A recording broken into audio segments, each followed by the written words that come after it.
बाद भी कोई संतान नहीं है, उस संपत्ति का कौन रखवाला होगा?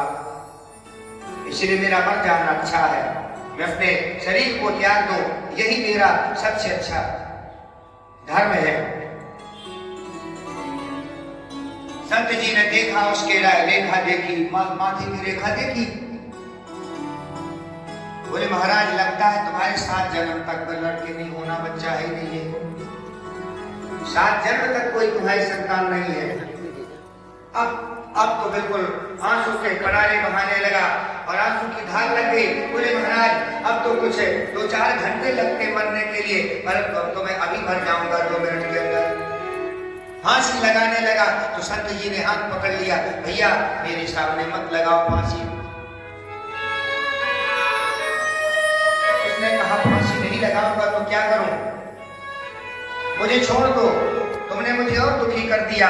पहले तो ये सोचता था कि है नहीं, कभी न कभी होंगे, पर अब तो 7 जन्म का की बात बता दी तुमने। इसलिए 7 जन्म की बात मैं अब नहीं बचा सकता हूं। संतान चाहिए तुझे? जी जी, संतान चाहिए तो लो, ये फल खिला देना अपनी पत्नी को, संतान हो जाएगी। जाओ, फल दे दिया। फल लेकर के गए घर में, पत्नी से कहा, पत्नी को जानते हो कैसी थी? पत्नी दिया जैसे फल, दे दीजिए, फल खा लेना, तुम्हें संतान हो जाएगी। हाँ रख दो, अलमारी में धर दो। वो ऐसी पत्नी थी, अलमारी में रख दिया।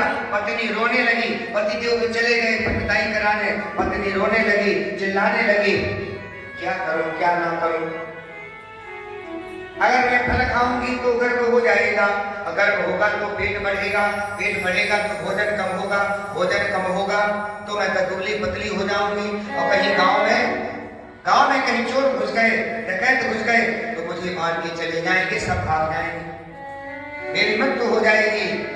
इतने में बहन आ गई उसी की। बहन ने कहा बात क्या है? बहन बोले देवी ऐसी ऐसी बात है।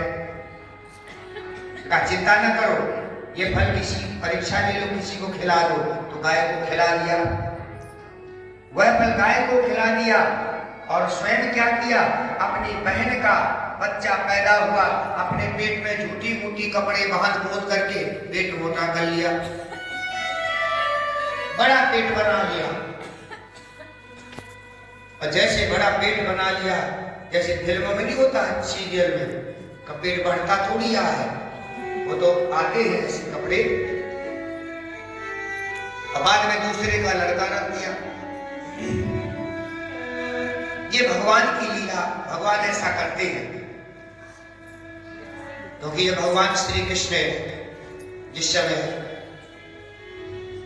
अवतार लेकर के आए तो उसमें आया है कि परमात्मा कभी जन्म नहीं लेते हैं, भगवान कभी जन्म लेके नहीं आते हैं, भगवान अवतार लेते हैं। अवतार माने ऊपर से उतर के नीचे आते, सीधे शरीर के साथ चली आती, यानी कि थोड़ी सी जोत चली आती ना, जोत तो हम आप लोगों में है उसकी।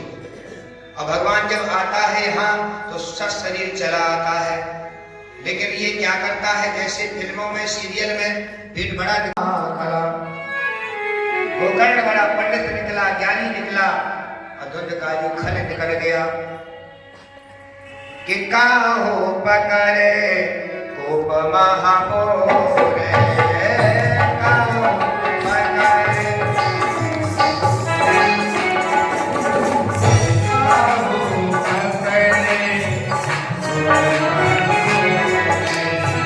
किसी को कुआं में छोड़ देता,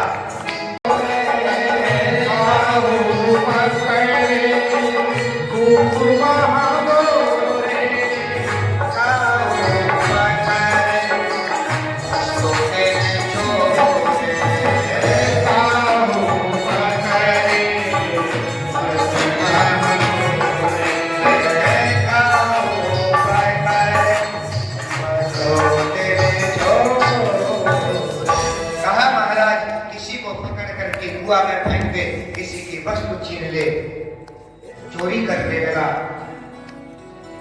एक दिन माता के पास गया और माता को एक जलता हुआ लकड़ी का लोहरा नहीं होता, लोहर, पहले लोहरिया, जब किसी को है तुम्हारे मुंह में लोहरिया छुप जाए, ऐसा कहा करते थे। अब तो वो हो गया, क्या कहते हैं, अब देखते हैं कि अब तो गैस हो गई, अब लोहरा नहीं होता।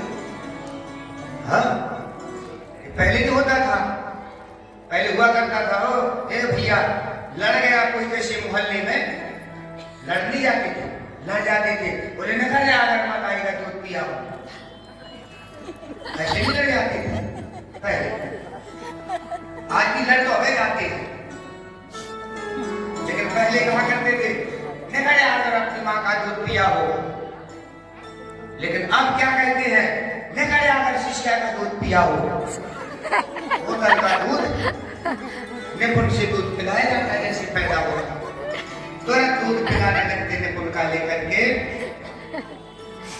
अब पहले होता था माँ का दूध जिसमें ताकत होती थी, जिसमें वात्सल्य होता था, जिसमें प्रेम होता था। लेकिन जब से वात्सल्यता खत्म हो गई तो वात्सल्य भाव भी समाप्त होने लगा धीरे धीरे।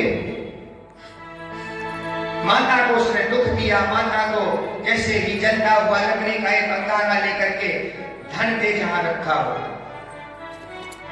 माता ने कहा बेटा मेरे पास कुछ नहीं है, सब तो खा लिया तो कुछ नहीं बचा, चाहे जहां से ला गड़ा हुआ ले, जहां गड़ा हुआ अगर नहीं घर में, मेरे पास कुछ नहीं है। तो डर के मारे माता ने रात में कहां गिर गई, जाकर के कुआं में गिर करके उसने प्राण त्याग दिए। और जैसे ही प्राण त्याग दिए उसने, तो पिताजी ने क्या कहा, जाकर के अपने छोटे भैया बच्चे से, छोटे बालक से, जो गाय से पैदा हुआ था, उससे जाकर के शिक्षा ग्रहण की। बेटा मैं क्या करूं, कहां जाऊं, किसकी शरण में जाऊं, कौन मेरा साथी है, कौन मेरा काम बनाएगा। तब गोकर्ण ने कहा पिताजी जब कोई ना हो तो एक ही सहारा होता है, देना जितने